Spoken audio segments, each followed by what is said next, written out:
Hello there, friends. This is Spencer Michaud, and today we're going to be talking about Venus's movement through the third decan of Aries. So, this is between 20 degrees of Aries and then the beginning of Taurus.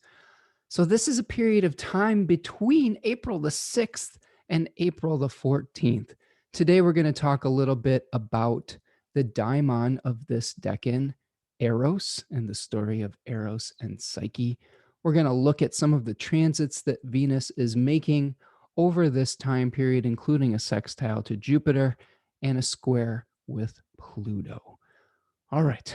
And of course, we will do an I-Ching at the end of the video to tie a bow on it and give us a sense of purpose and meaning and potentially some way to weather either the storm or to cultivate the best use of this time.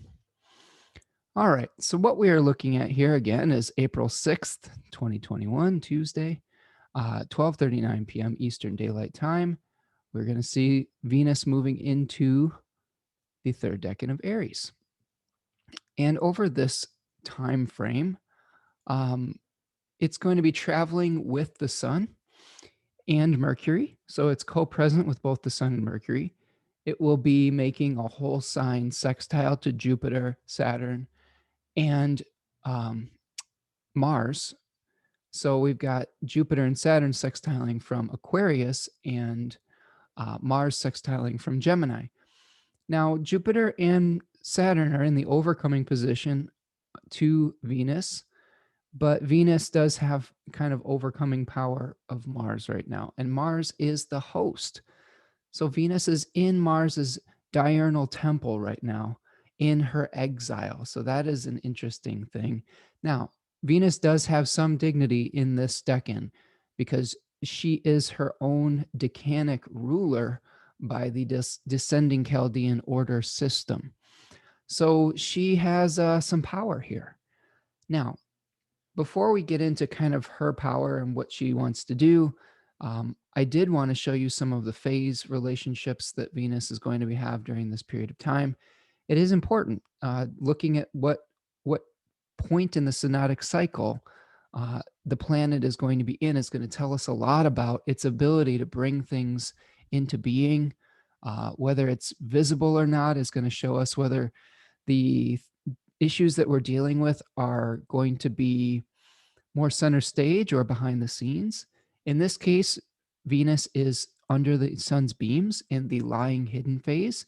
We just had the Cazimi a number of days ago, and now Venus is separating from the sun and eventually will make her evening rise on the 22nd of May. So throughout this last period of Venus in Aries, she'll be under the sun's beams. She will be moving fast and in direct motion, though. So there may be a number of things happening. It just may not be visible right now. So again, we're gonna the I Ching is asking us to have patience. It seems to be every single reading that I do lately. Um, but I think it does make sense, especially when both Mercury and Venus are under the sun's beams and making their Cazimi moments, and then will be making their evening rises eventually. So that period of time is one where these planets are sort of being reborn in the furnace of the sun or getting infused with some sort of vital purpose. And that does take patience. We can't cook the food too quickly. You can't rush a good meal. Sometimes you have to let the soup simmer a little bit. So I think that's what we are dealing with these two inferior planets. Okay. So mark your calendars. May 22nd, 17 degrees of Gemini, Venus is going to reappear from out from under the sun's beams. So that'll be a moment we can kind of see, potentially things manifesting in the not only the Gemini area of your life, but in the Taurus and Libra area of your chart as well, because Venus is ruling those areas. Probably be a little bit easier for the Libra area, I will say, because Venus will be witnessing that house by whole sign aspect from Gemini, and it will be an aversion to its Taurus home. So that is another thing. So I'll just write it on the screen here for those of you watching the video. So when Venus gets to Gemini and makes her evening rise, she will be able to see your Libra house by trine, but will have a blind spot to the Taurus area. So that is, that's something to consider. If you're thinking about making moves in the Gemini and Libra area of your life, that's probably going to be better supported by this evening rise that's going to happen in late May. If you're thinking about making moves with your Taurus Taurus stuff, it may be a little bit more challenging. There may be some more compromises that have to be made. Okay, so that's the synodic cycle. I won't spend too much time on that today. I want to talk a little bit more about myth today. So again, Venus is in her own face in decan, but still in exile in Mars's house. She will be moving through the terms of Mars from 20 to 25 degrees of Aries, and then the terms of Saturn from 25 to 30 degrees of Aries. So these are malefic bound lords. A little bit of a rougher go for Venus because she has some curriculum setters that are a little bit tougher teachers. So the expectations are a little bit more severe for Venus, and potentially the punishments could be a little bit more severe. And we'll get to that when we talk about Eros and Psyche and Aphrodite's wrath. Like, oh man, that's a story. The face rulers of this decan are Venus and Jupiter.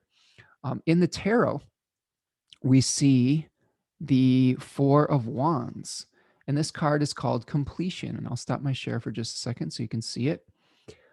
Completion in the Book of Thoth and perfected work in Book T. Austin Coppock calls it the burning rose. Now, if we were to look at kind of the journey we've been taking through Aries to for Aries 1, 2, and 3, the three decans, we start off with the Dominion card, trying to figure out what new territory we want to conquer, how we want to separate from the parent plant or the oppressive, terrible father or mother or whatever authority figure that we want to separate from in martial style. And, this is Alexander the Great here that we can see kind of looking out and saying, what new country am I going to, conquer next? Then we were sending out our ships in the card called Virtue and the Three of Wands. And here we were learning about governing that new territory that we may have annexed, and, being a good king. This was the decan that had the sun's degree of exaltation. And now we're moving towards the Four of Wands. In it, we see two figures kind of raising, I don't know, like bouquets. And they are underneath what is called a hoopah. I think I'm saying that correctly. Hoopah. It's Chuppah, which was a bridal structure for a wedding ceremony. So there is some ceremonial connotations with this card and with this decan. T. Susan Chang talks about after we have conquered the territory and crowned a new king, then we have a celebration to consecrate his authority or his new reign. Consecration is an interesting word too, because when you consecrate a marriage, that it speaks to maybe making love or something of that nature and making it official. And there is definitely some sexiness associated with this decan. It is, especially with Eros, right? So a ritual celebration that is helping to consecrate the new king. T. Susan Chang also says that Venus, to deal with her exile in this decan, quote unquote, spends like a drunken sailor. So I will caution you, be careful about buying things under this period of time. Everybody maybe needs a little retail therapy every once in a while, especially in pandemic land. I know I fell prey to this Aphrodite energy and did a little bit of a book binge lately again. I've got some more mythology books coming. I love these little Loeb classic series. They're really these tiny little books that are very difficult to read because the text is so small. But what I love about them is that you have the ancient Greek on one side and the English translation on the other. So I'm considering these an investment in the future where I have learned how to read Greek and can translate it myself. So that is the reason I've been getting these translations. And I have Ovid's Metamorphosis coming in the mail, Apollodorus, which is another Greek myth source text. Just really trying to learn my myth well. And on that note, I wanted to guide all of you to a really interesting resource that I've been leaning on lately. It's called The Great Greek Myths, which is a series on Amazon Prime. It's a little bit of a hidden gem. There was three seasons of this show where they're talking about these Greek myths, and there is this cool animation combined with like um, classical art from different time periods in history, and it's really well narrated, and the I found the stories to be very accurate, and it's a nice little visual when you are cross-referencing some of these stories with what you're reading in the source text. I don't know about you, but I tend to be a little bit of a visual learner, and it helps me to remember the stories better if I'm seeing it in sort of a, I don't know, in real life, you know. And the animation is really interesting. It's kind of this, it's very colorful, but also with the figures are kind of silhouetted, so it allows you to use your imagination, which I think is really neat. So it's like seeing this little silhouette play, you know, those little like stick figures with silhouettes. So kind of neat. Check it out, Amazon Prime, Great Greek Myths. There are 3 seasons. Okay, so let's talk a little bit, let's talk some mythology here. So the daimon that is associated with this decan in the fragmentary text called 36 Heirs of the Zodiac uh, is called Eros. Now, Eros has an interesting history, right? Eros is both a primordial god of creation, but we see this in Hesiod, and I'll read you a little excerpt from my Loeb Classic series here. But also in different myths and different poetic treatments is a son of Aphrodite. Um, and there's another parentage that is interesting too, and I'll break that down. But let's start with Eros the Creator. So this is Hesiod Theogony, okay, Loeb Classical Series. And this is on page 13, line 116. Excuse me. It says, in truth, first of all, chasm came to be, and then broad-breasted earth, the ever immovable seat of all the immortals who possess snowy Olympus's peak and murky Tartarus in the depths of the broad-pathed earth, and Eros, who was the most beautiful among the immortal gods, the limb melter. He overpowers the mind and the thoughtful counsel of all the gods and all the human beings in their breasts. Okay. So a short passage that basically is like, this is the primordial urge for things to mate, to create new things, to procreate.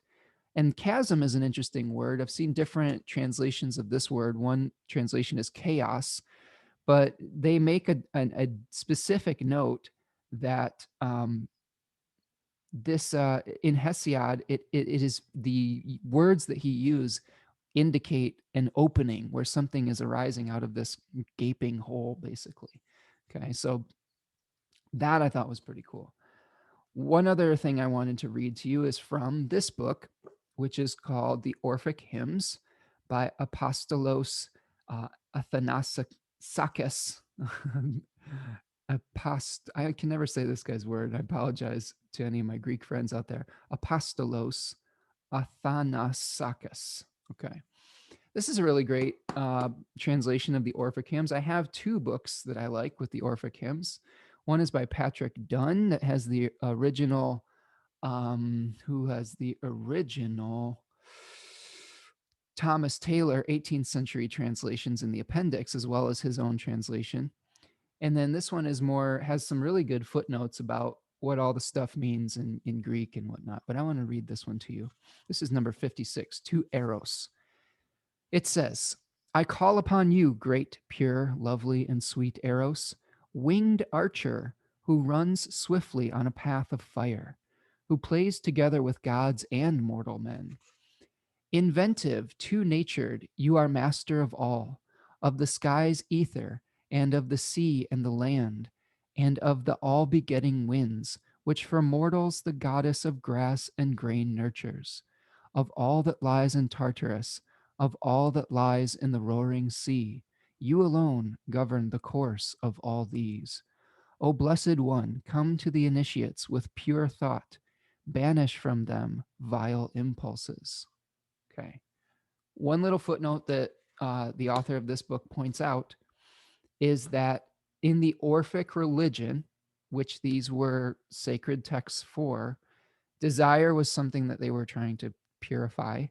And this concept of eros, of desire, was not necessarily something that was a good thing. This could lead people to doom as well as to bliss. So there is this dual nature with eros.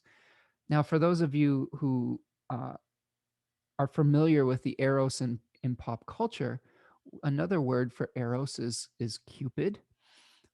We can also think of it as amour. Okay, when I picture this, I picture both the little chubby baby with the arrows, the flaming arrows to set people's hearts on fire. I remember there was a Looney Tunes cartoon with Elmer Fudd like shooting his arrows. It's from like the 40s or something. And I can always hear his little his Elmer Fudd voice. I'm not going to try to recreate it here, but um, and I'm also thinking of like Pepe Le Pew, right, where he's falling madly in love with this cat, and all of his escapades to be united with this cat. It's that impulse that drives us, that desire, that feeling of longing, of lack, and of like we'll do anything to pursue this. Now it was said that eros had two types of arrows. One was gold, and the other was made of lead. And the gold one would inflame your heart to desire, and the lead one would make it so that you could never really feel love again. So I thought that was very curious and interesting as well. We can also see that Eros had a really interesting story with Psyche. Now, before we get to that, one other parentage of Eros, beyond being a son of Aphrodite, was in some stories, they say that Eros was the son of uh, these two.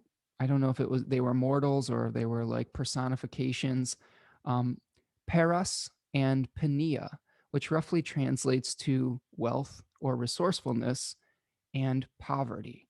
So there was this wealthy daimon, I guess, or spirit that filled himself up with food and drink and then fell asleep under a tree, and poverty came along and saw him sleeping and was like, you know they laid together, and then from this union came Eros. So it's interesting to see that there's like you are both filled with something, but you also lack something. And I think that is an interesting way of thinking about Venus in this decan too, is we desire something very, very much, but we may find ourselves in a position of contest, of a position of being separated from that which we desire, since it is still the house of Mars. And this is kind of one of those things where absence makes the heart grow fonder type of thing. So you may find that you are separated from the thing that you desire, but that may inflame the intensity of your love even more, or of your lust, or of your desire, of whatever it may be. But I did want to talk a little bit about this story of Eros and Psyche, because I think that it really does make some sense, especially when we are getting to Venus and Jupiter and Venus and Pluto. Now, in I guess another pop culture reference I wanted to make with this is that one of the more famous Venus in Aries 3 natives that I think really embodies this energy quite well was Marilyn Monroe. So she had Venus in the third decan of Aries, and she both felt the longing for having a love or a partner, but she also inflamed desire in people. She was almost her beauty was almost mythologized, like Psyche. She played out both the Eros and the Psyche role here. So let me see if I can recount this story to all of you. I brushed up on it today. I would read it to you, but it's really, really long, and I don't want to bore you doing it um, note for note. Okay. So this is my understanding at this point, and forgive me if I fudge any of the details. Okay, so basically, Eros was this beautiful youth. All right, that he's been portrayed both as like this chubby little baby, like Cupid, and this beautiful youth. And there was this beautiful maiden that was born. Uh, Her name was Psyche, and she was very, very attractive. Think like Marilyn Monroe of her time, right? And everybody was very enamored with her, to the point where Aphrodite, Venus, got caught wind of this and became very jealous. And I believe that there was some hubris that was crafted about somebody comparing her beauty to Aphrodite, and this was a big no-no for the Greek gods and goddesses. You don't, compare your beauty to a goddess. You don't compare your power to a god. That was the ultimate hubris that would not go unpunished. So, Aphrodite was, called her son Eros and said, I want you to take one of your arrows, and I want you to shoot this golden arrow to, and hit this maiden. She's been saying that people are saying she's more beautiful than me, and I want you to make her fall in love with the most hideous beast you can possibly find, like the ugliest mortal, the most disgusting monster. And Eros was like, all right, mom, I guess I gotta do what you want me to do. And so he went to do this, and he was approaching a sleeping Psyche, and he caught a little glimpse of her in the candlelight, and he was really taken aback. Like the breath went out of him, and he was in shock with her. He had never seen someone so beautiful, and he tripped, and he accidentally injured himself with his own arrow. So he became uh, passionately enamored with Psyche, to the point where he couldn't think about anything else, right? He couldn't think about anything else but Psyche. And eventually, uh, I guess there are different versions of the myth, but somehow she was lured to a uh, a castle of some sort, and Eros was in a dark chamber of this castle, and kind of you know made this kind of deal with Psyche.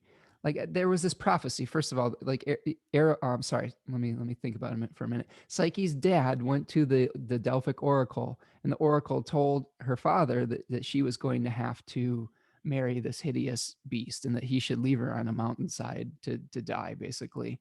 There is some thought that maybe Aphrodite was the one giving the oracle the message, some trickery, because Aphrodite was very, jealous and deceitful. So maybe she went off to this castle. Maybe the father sent her away, but neither here nor there. Uh, she was afraid because she thought she was going to have to marry this monster. That there is a lot of similarities also with this story to the story of Beauty and the Beast. So they're not exactly the same, but there are this. I would say this is probably a seminal story for Beauty and the Beast. All right, because we do see myth repeat throughout different cultures. Um, so she was comforted by Eros's voice. He told her that, like, okay, everything's going to be okay. Um, you just come here and you can stay here in this castle. I will be your husband. But there is one condition. You may never look at my face. Like you can only see me in the darkness. You can't look at my face. And since she was comforted by uh, Eros, she agreed to this condition. Um, and things were going well for a while, right? And eventually, she was getting lonely because Eros was off doing his thing, inflaming the hearts of both gods and mortals. And um, Psyche got a little lonely, and I think she asked to go back and visit her family, which she did. And they were relieved to see her, but her stepsisters, or her sisters, I believe it was stepsisters, where there's always some stepsister action, right? Sort of maybe almost like a Cinderella primordial thing. Were jealous, and told her all these stories of trying to cast doubt on whether she was laying with some kind of monster, because she was saying how nice this person was, and and they were like, well, that sounds nice, but maybe they were trying to get her to think that this was a great monster that was her husband. And it really cast the seed of doubt within Psyche. And she went back to Eros's castle and just couldn't help herself. Like she, came back, and one day he was sleeping in the bed, and she like, you know, took the candle and under the candlelight saw that he was not in fact a hideous monster, but probably one of the most attractive young gentlemen that she had ever seen. And she fell madly, deeply in love with him if she wasn't already. Um, but she had broken her trust. So this is a story of broken trust, a broken oath, a broken vow. And, Eros was like, you broke the trust. I'm out. He basically left her and abandoned her. And eventually, uh, Psyche had like gone all across the countryside searching for her love, praying at these altars to allow her to be with Psyche again. And this caught the attention of Aphrodite. And Aphrodite um, saw an opportunity to punish poor Psyche. And she set her a number of tasks, impossible tasks. Like one was like to sort out all these grains into these huge piles. Another was to get this brackish water from on top of a mountain, or from the river of Styx or something of that nature. And Zeus helped her with that in the form of an eagle. And at various points in these tasks, various gods and goddesses took pity on Psyche and helped her. And one task that she was given by Aphrodite was to enter the underworld and capture in a small box some of Persephone's beauty. Now, isn't this interesting? Because we've seen Persephone as the decanic ruler, or the second decanic spirit of Aries. We had Hades in Aries 1, or Aidoneus, Persephone in the second decan, and now we have Eros. So we have to revisit Persephone in the underworld. And there were various secrets that she had to learn to be able to put the three-headed dog Cerberus to sleep. I believe it was like a wine-soaked cake or something of that nature. She had to give 2 coins to Chiron, or Charon, sorry, the ferryman, one for the journey and there and one for the journey back. So she did all of these things, and eventually she got to Persephone and Hades, and they took pity on her. And they, Persephone gave her some of her beauty in this box, gave her the box, but told her not to open it. You can't open this box. This is the second box that we've seen where when a god tells you not to open the box, don't open the box. Like this is the thing. It was reminding me of like that movie Seven. What's in the box? What's in the box? Just don't open it. Like so she leaves the underworld and eventually she gets to the surface and her curiosity overcomes her. She's like, if this is Persephone's beauty, what could I do with this beauty? If this maybe this could make me so desirable that I could win Psyche back or something of that nature. She opens the box, and of course, in this box was this mist came out and put her to sleep, and she died. This was like the sleep of death, right? This is from Persephone, the queen of the underworld. And Psyche was pretty upset about this, and I believe he implored his fellow gods on Olympus to help out. And eventually they were reunited. Like eventually there was a kiss. This is another trope that we see in like Disney movies and stuff, is the prince's kiss awakens the beloved from a deep sleep. So Psyche had this magical kiss that, or I'm sorry, Eros had this magical kiss that awakened his love Psyche, and I guess they lived happily ever after in the realm of the gods, but not without conflict. Okay, so this is the thing. We have this great love. We have this great desire, this great lust. We have, this entity that was born out of both great wealth. We're filled up with this love, and yet we feel empty. We desire it because we are not completely filled. We still feel like there's both a hole and something that we want to fill it with. Okay.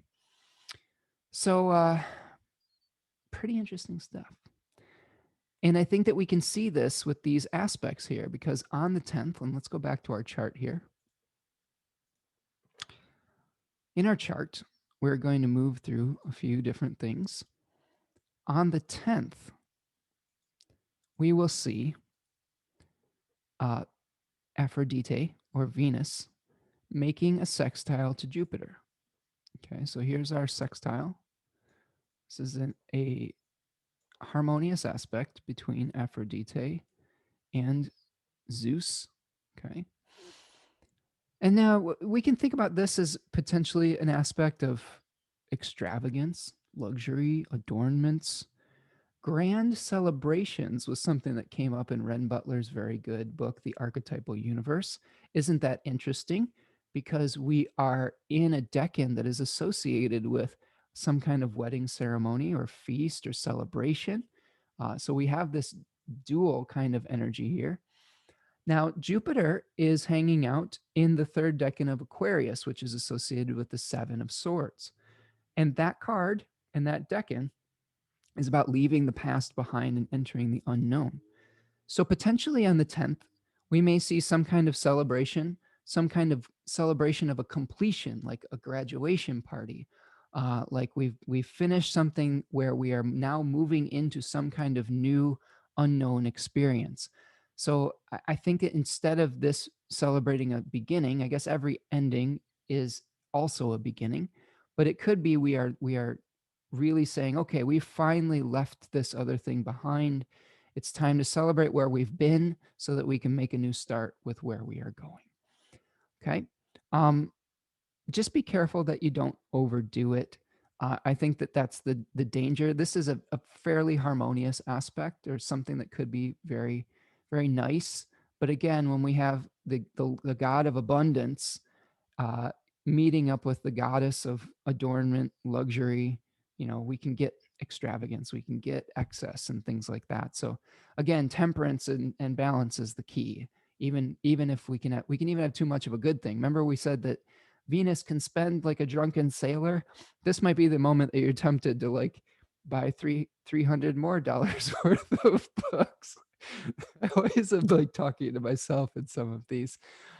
So read the books you have before you buy new ones, Spencer. Sorry, I'm just scolding myself. So if I listen to these later, I just love books though, and with every new book that I start reading and start engaging with, there's always a bibliography. There's always something that they are referencing and that the next author is referencing, and it's always you're going back to these sources. And learning one thing creates some sort of new excitement about learning and something else. I mean, it can be endless like that. So follow your passion, but try to finish the thing that you are working on before you start something else. Now, if we move forward one more day, we can see that we have an exact square between Pluto, aka Hades, the lord of the underworld, and Aphrodite, Venus.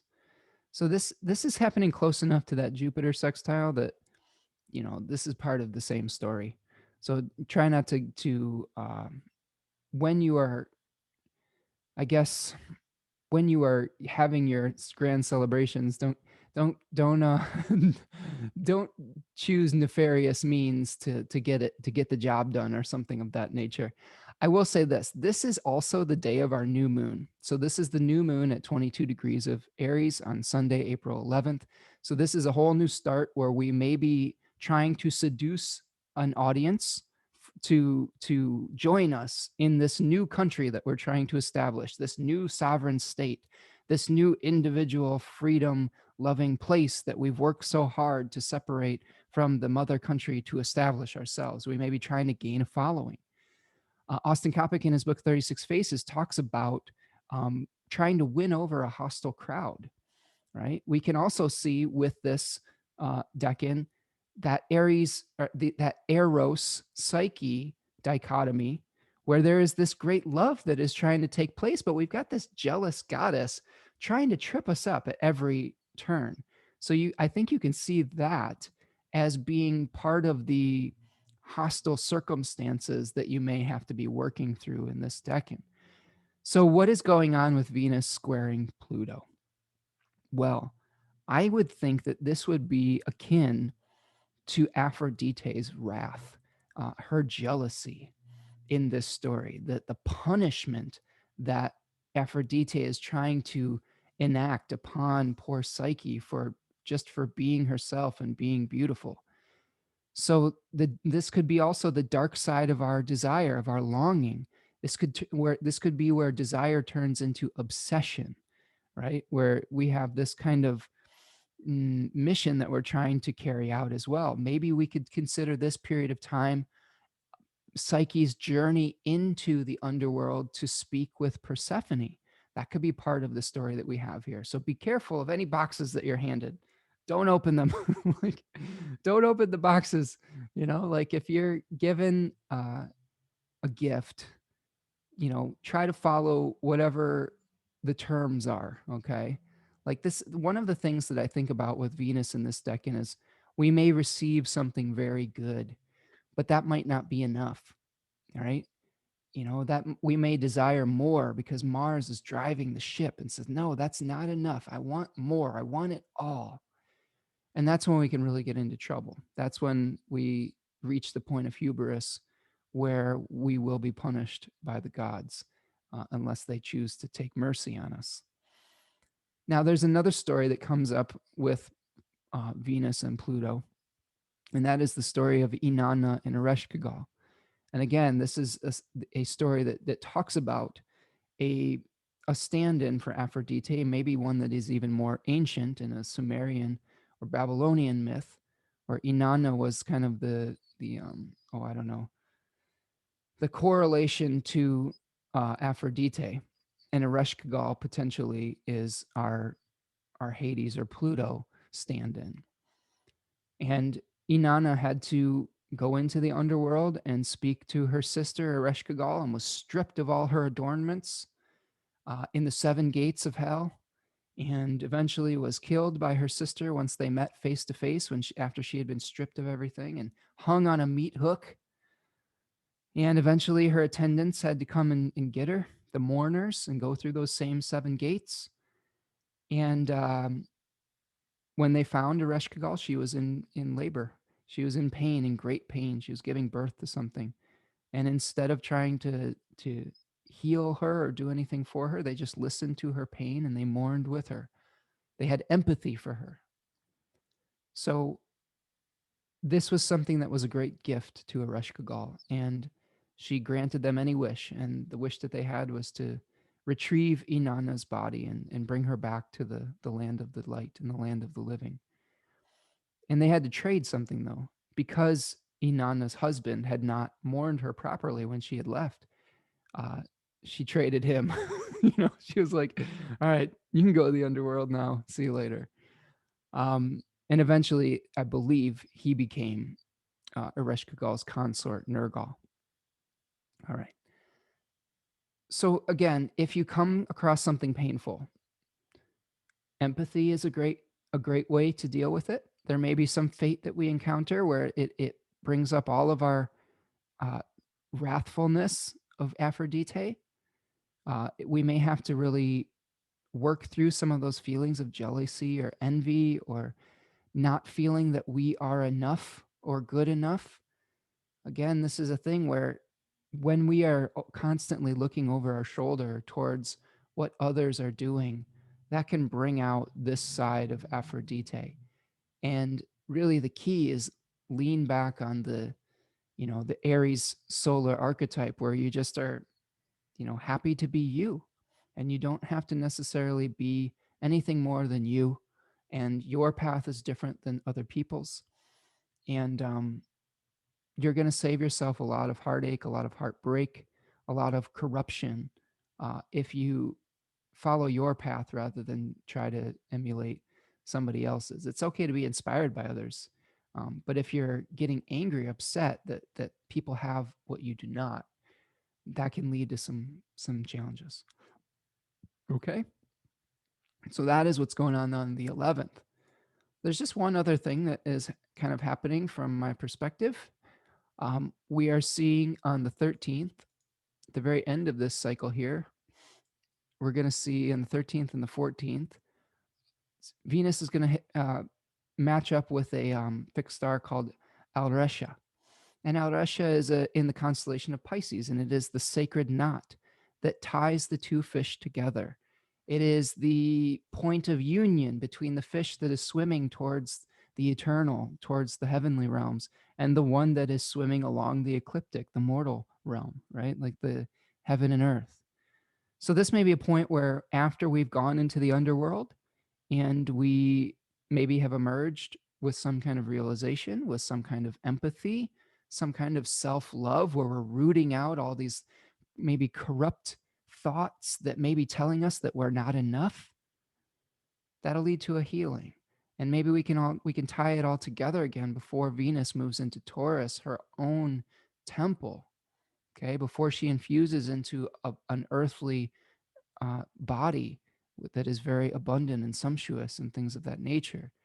Okay, so this is where we could have some supportive relationship ties, where we are kind of seeing how everything fits together in our life. You know, maybe this is the marriage tie of this Four of Wands. This card was associated with weddings and things like that. So maybe there is some kind of sacred wedding that takes place, maybe with someone in your life, maybe with your own, I don't know, your own self-esteem, your own higher self, where you are wedding your physical body, your ego, with your higher self, and realizing that, you know, life's going to work a lot better if you just love yourself. I think that may be what we're seeing with Venus on Rescha. All right. So the last thing that we're going to do today is we are going to do an I-Ching reading. And I will draw this on the screen for you and narrate for those of you who are listening to the audio. Today, I got the hexagram number 26. And it is changing to the hexagram number 5, our favorite number 5. Like I said, I've gotten 5 and 9 a lot lately. 5 being waiting, 9 being restrained. They're very similar. So we have 26, which is potential energy. Okay, moving to waiting. And if we're looking at the component trigrams, we have the mountain on top of heaven. Okay, stability, stillness on top of this creative heavenly energy, this spark of life, you could say. And it is moving to water on top of heaven. So like a cloud that is ready to give rain, but maybe maybe it's not raining yet. We have to wait. We have to dance for the rain. Heaven inside of the mountain is this like spirit that we have inside of us that, you know, has all this potential for manifestation. It's like going into the cave of a mountain and like working on your craft or trying to find some kind of um, truth with deep within yourself. So Hillary Barrett, I love her translation. She asked this question: how can you make the most of this potential? How would it be to master this? Okay. She talks about steady persistence over time, letting the crops grow to their full potential before harvest. Heaven in the center of the mountain, a mountain cave, gaining strength, the woodshed. I think about it like a musician that goes off into his, you know, I don't know, into the woodshed, they call it, I guess, to practice his instrument before he goes and records the album or something like that. He needs to really work on his craft and cultivate all the latent potential so that it can be manifested in this great artistic work. And that's the phase that we're at, I think, with Venus. We're cultivating all this wonderful potential. We're seeing all of the gifts that we may have with this internal spark, this internal flame, this internal Eros. And we do have one changing line, though. And there's some good advice in the changing lines. We have changing line 5 and 6. Line 5 says, the tusks of a gelded boar, good fortune. So what is a gelded boar? Well, it is a castrated boar.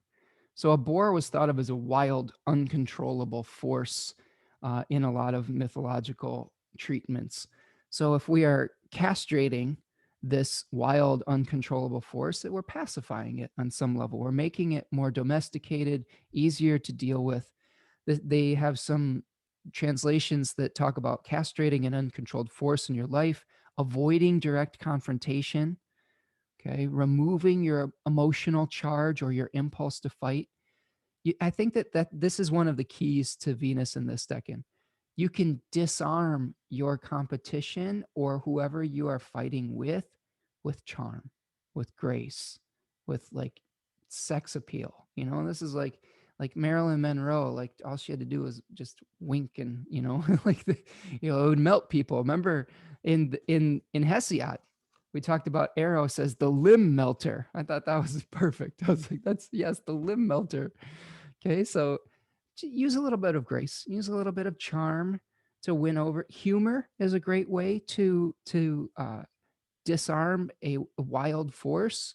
Lightening up, having a little bit of levity, that can really work a lot of wonders in this circumstance.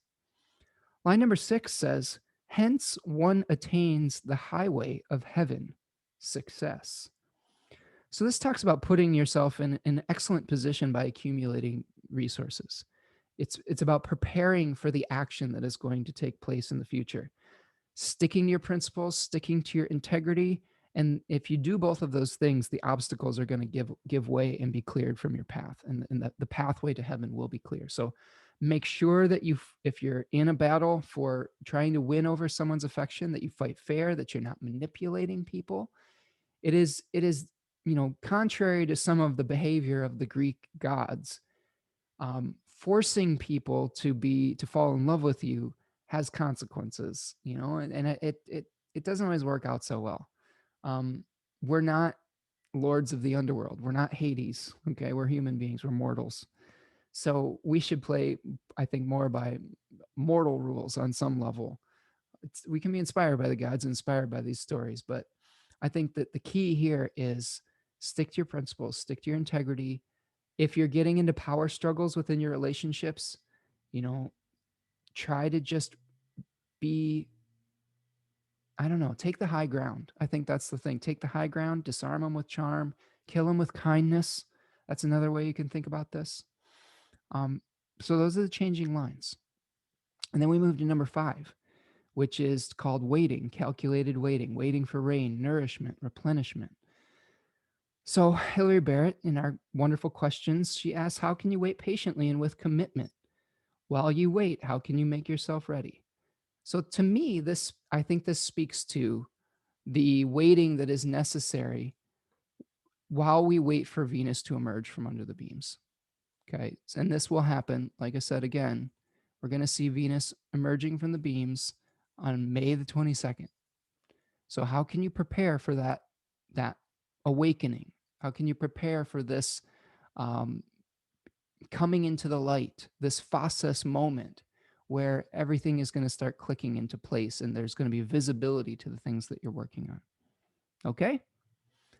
All right, my friends. I think that's what I have for you today. Thank you so much for hanging out with me today and going on a mythological and astrological journey. I so very much love sharing these stories with you. If you are enjoying this channel, make sure that you hit that like button. That's the first thing that you can do to help me out. Make sure you're subscribed to the channel with the notification bell on if you want to hear these videos in real time. You can subscribe to my newsletter if you want to hear about other appearances I may be doing, or things about my readings or discounts or all of those things in nature, classes, all that stuff. There's links for that in the description of these videos as well. If you want to make a material contribution to what I'm doing here, you can buy me a coffee or a tea or a smoothie or a cupcake or whatever at buymeacoffee.com. There is a link in the description of this video. Thank you so much for helping me to keep this accessible to the most amount of people. I very much appreciate you, and you are helping me to keep the lights on. Thank you very much. And of course, if you're having some challenges, some relationship challenges, and you want to see how all of these aspects and stories are affecting your life, if you want to find out kind of what type of mythological themes you may be playing out on this divine stage, this divine comedy, this divine tragedy, reach out for a reading. My books are open right now. And I usually do readings on Mondays and Tuesdays. But if you need a separate time, if you need a weekend time, just reach out and we'll figure it out. I always love hearing from you and working with you in that capacity as well. All right, everyone. That's what I've got for you today. Be kind to one another. Kill them with kindness. Use your charm and charisma. Just be yourself. It'll be okay. And most of all, be kind to yourself, and everything will work out fine. So I'll see you the next time. Take it easy.